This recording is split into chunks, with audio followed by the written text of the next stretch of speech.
10 सबसे शक्तिशाली धनुर्धर जिनके शक्ति के आगे देवता भी नतमस्तक हो जाते थे। पौराणिक काल में धनुर्धर तो बहुत हुए थे, लेकिन एक ऐसा भी धनुर्धर था जिसे देखकर खुद भगवान श्री कृष्ण भी भयभीत हो गए थे। एक ऐसा भी धनुर्धर था जो अपने बाणों से समुद्र को भी सुखा देता था, और एक ऐसा भी धनुर्धर था जो क्षण भर में पूरी सृष्टि का विनाश कर सकता था। सबके पास थे एक से बढ़कर एक दिव्यास्त्र, लेकिन सर्वश्रेष्ठ तो सर्वश्रेष्ठ ही होता है। कौन थे सर्वश्रेष्ठ धनुर्धर? क्या अर्जुन सर्वश्रेष्ठ थे? नहीं। क्या कर्ण सर्वश्रेष्ठ थे? नहीं। आप जितना भी सोच लो, अंदाजा नहीं लगा पाएंगे कि कौन थे पौराणिक काल के सर्वश्रेष्ठ धनुर्धर। उसके जैसा धनुर्धर आज तक ना ही कभी हुआ है और ना ही कभी होगा। चलिए जानते हैं प्राचीन भारत के 10 सबसे शक्तिशाली धनुर्धरों के बारे में। पहले सबसे कमजोर योद्धा से शुरू करेंगे और इसके बाद सबसे शक्तिशाली धनुर्धर के बारे में जानेंगे। लेकिन वीडियो में आगे बढ़ने से पहले इस चैनल को सब्सक्राइब जरूर करें और बेल आइकन दबाना मत भूलें। नंबर 10 पर है द्रोणाचार्य। जब महेंद्र पर्वत पर भगवान परशुराम अपना सब कुछ ब्राह्मणों को दान कर रहे थे, तब द्रोणाचार्य उनके पास पहुंचते हैं और उनसे संपूर्ण दिव्यास्त्रों का ज्ञान प्राप्त करते हैं। उन्होंने ही कौरव और पांडवों को शस्त्र चलाना सिखाया था। कुरुक्षेत्र के युद्ध में भीष्म के बाद द्रोण कौरवों के सेनापति बने थे। उन्होंने अपनी रणनीति से पांडवों का भारी विध्वंस किया था। युद्ध के दौरान द्रोण ने जो चक्रव्यूह बनाया था, उसमें फंसकर ही वीर अभिमन्यु मारे गए थे। जब तक उनके हाथ में शस्त्र था, उन्हें परास्त करना असंभव था, इसलिए पांडव छल से उनको मारने के लिए विवश हो गए थे। नंबर 9 पर है अर्जुन। गुरु द्रोण के दृष्टि में अर्जुन थे सर्वश्रेष्ठ धनुर्धर। द्रोणाचार्य ने अर्जुन को अपने सारे अस्त्रों का ज्ञान दिया था। अर्जुन के धनुष के टंकार से ही दुश्मन अधमरे से हो जाते थे। अर्जुन के पास देवताओं के सारे दिव्यास्त्र थे, यहाँ तक कि महादेव को प्रसन्न करके अर्जुन ने पाशुपतास्त्र तक प्राप्त कर लिया था। अर्जुन दोनों हाथों से बाण चला सकते थे, इसलिए उन्हें सव्यसाची कहा जाता था। द्रौपदी स्वयंवर में कर्ण को छोड़कर सभी धनुर्धर जहाँ विफल हो गए थे, वहाँ अर्जुन ने बहुत ही आसानी से लक्ष्य को भेद दिया था। खांडव वन में अर्जुन ने देवराज इंद्र तक को परास्त कर दिया था। जिन निवात कवच राक्षसों को रावण भी हरा नहीं पाया था, उन्हें अर्जुन ने परास्त कर दिया था। नंबर 8 पर है भीष्म। भीष्म गंगा माता के पुत्र थे। उनका गुरु स्वयं भगवान परशुराम था। एक बार तो अपने गुरु परशुराम के साथ ही भीष्म का युद्ध हो गया था।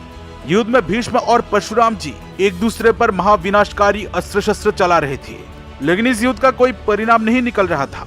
आखिर में इस युद्ध को रोकने के लिए देवताओं को आना पड़ा था। जब कुरुक्षेत्र का युद्ध शुरू हुआ था, तब पितामह भीष्म कौरवों के प्रथम सेनापति बने थे। भीष्म के बाणों के आगे पांडव पक्ष के कोई भी योद्धा टिक नहीं पाया। भगवान श्री कृष्ण ने इस युद्ध में शस्त्र ना उठाने का प्रण लिया था, लेकिन भीष्म ने अपने पराक्रम से श्री कृष्ण को अपने प्रतिज्ञा तोड़कर शस्त्र उठाने के लिए विवश कर दिया था। भीष्म को नियम अनुसार युद्ध करके परास्त करना असंभव था, इसलिए शिखंडी को सामने रखकर अर्जुन ने भीष्म को शरशैया पर सुला दिया था। नंबर 7 पर है एकलव्य। एकलव्य महाभारत काल के एक श्रेष्ठ धनुर्धर थे। जब द्रोण के पास एकलव्य शिक्षा के लिए गए थे, तब द्रोण ने उन्हें शिक्षा देने से इनकार कर दिया था। इसके बाद द्रोण को गुरु मानकर एकलव्य वन में धनुर्विद्या का अभ्यास करना शुरू कर दिया था। जब कौरव और पांडवों में से किसी को भी शब्दभेदी बाण चलाना नहीं आता था, तब एकलव्य अपने अभ्यास से ही शब्दभेदी बाण चलाना सीख गए थे। उनके धनुर्विद्या को देखकर अर्जुन को भी लगने लगा था कि एकलव्य ही सर्वश्रेष्ठ धनुर्धर थे। लेकिन एक समय गुरु दक्षिणा के नाम पर द्रोणाचार्य ने एकलव्य का अंगूठा कटवा दिया था। इसके बाद अंगूठे के बिना एकलव्य बाण चलाना सीख गए थे। दोस्तों, मॉडर्न आर्चरी में अंगूठे के बिना ही बाकी उंगलियों से बाण चलाया जाता है। इसका आविष्कार सबसे पहले एकलव्य ने ही किया था। एकलव्य इतने शक्तिशाली थे कि भगवान श्री कृष्ण को एकलव्य का वध करना पड़ा था। एकलव्य के बारे में भगवान श्री कृष्ण ने कहा था, अगर एकलव्य का अंगूठा ना कटा होता तो एकलव्य दूसरा परशुराम बनकर जंगल में घूमता रहता। तब दानव, राक्षस, नाग, देवता कोई भी उसको परास्त नहीं कर पाता। कोई मनुष्य तो उसके सामने खड़ा भी नहीं हो पाता। भगवान श्री कृष्ण ने जिस धनुर्धर की तुलना भगवान परशुराम से किया था, वो कितने शक्तिशाली थे वो आप सोच ही सकते हैं। नंबर 6 पर है बर्बरी। बर्बरी घटोत्कच के पुत्र थे। उनके पास ऐसे 3 बाण थे जिसके सहारे वो पल भर में कुरुक्षेत्र के युद्ध को खत्म कर सकते थे। बर्बरी के 3 बाणों के बारे में जानकर खुद भगवान श्री कृष्ण भी चिंतित हो गए थे, जिसके कारण उन्होंने दान में बर्बरी का शीश मांग लिया था। इसके बाद से खाटू श्याम के नाम से इस धरती पर बर्बरी की पूजा होती है। नंबर 5 पर है मेघनाद। रावण के पुत्र मेघनाद महावीर थे। अपने पराक्रम से उसने देवताओं को परास्त करके इंद्र को बंदी बना लिया था। जिसके चलते उसका नाम इंद्रजीत पड़ा। उसके पास ब्रह्मास्त्र, वैष्णवास्त्र और पाशुपतास्त्र, इन तीनों अस्त्रों का ज्ञान था। लक्ष्मण जी के साथ युद्ध के दौरान उसने लक्ष्मण जी पर ब्रह्मास्त्र, वैष्णवास्त्र और पाशुपतास्त्र चलाया था। लक्ष्मण जी के सामने ब्रह्मास्त्र निस्तेज हो गया था। वैष्णवास्त्र और पाशुपतास्त्र लक्ष्मण जी को प्रणाम करके लौट गया था। लेकिन युद्ध के दौरान एक समय उसने लक्ष्मण जी को मूर्छित कर दिया था। अपने नागपाश से मेघनाद ने भगवान श्री राम और लक्ष्मण जी को जकड़ लिया था। मेघनाद ही रामायण काल के एकमात्र योद्धा है जिसे अति महारथी कहा गया है।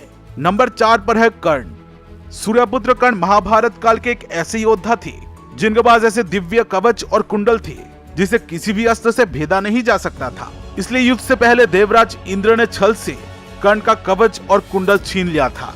लेकिन कवच कुंडल के बिना भी कर्ण महाशक्तिशाली थे।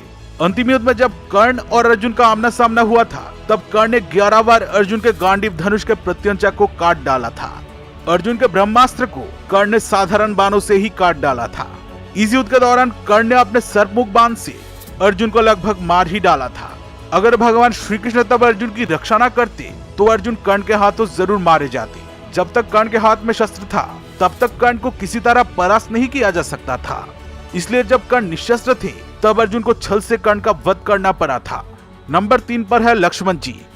शेषनाग के अवतार लक्ष्मण जी महापराक्रमी थे।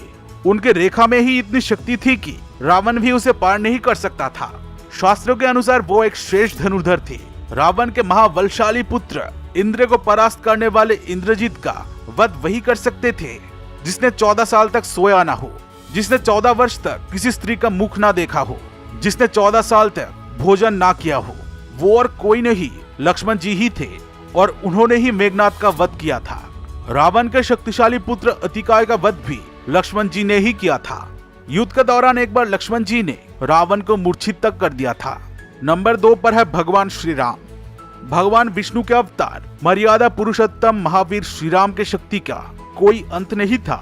स्वयंवर में जब वो शिव धनुष पर प्रत्यंचा चढ़ाने गए थे तब उनके शक्ति से शिव धनुष टूट गया था। ऐसा कोई अस्त्र नहीं था जो श्री राम के पास नहीं था। जब समुद्र ने लंका जाने के लिए श्री राम को मार्ग नहीं दिया तब उन्होंने अपने बाणों से ही समुद्र को सुखाने का विचार किया। श्री राम को धनुष में बाण का संधान करते देख समुद्र भी भयभीत होकर उनके सामने प्रकट हो गया था। श्री राम ने अपने बाणों से कुंभकर्ण और रावण जैसे ना जाने कितने राक्षसों को यमलोक में भेज दिया था। नंबर 1 पर है देवों के देव महादेव। संपूर्ण ब्रह्मांड और धनुर्वेद की सृष्टि महादेव से ही हुआ है। वो ही इस सृष्टि की शुरुआत है और वो ही इसका अंत है। उनकी शक्ति अनंत है। वो पल भर में किसी का भी विनाश कर सकते हैं, इसलिए वो ही सर्वश्रेष्ठ है। अगर आप महादेव के सच्चे भक्त हैं तो कमेंट में हर हर महादेव जरूर लिखना। आपके अनुसार सर्वश्रेष्ठ धनुर्धर कौन थे कमेंट करके जरूर बताना।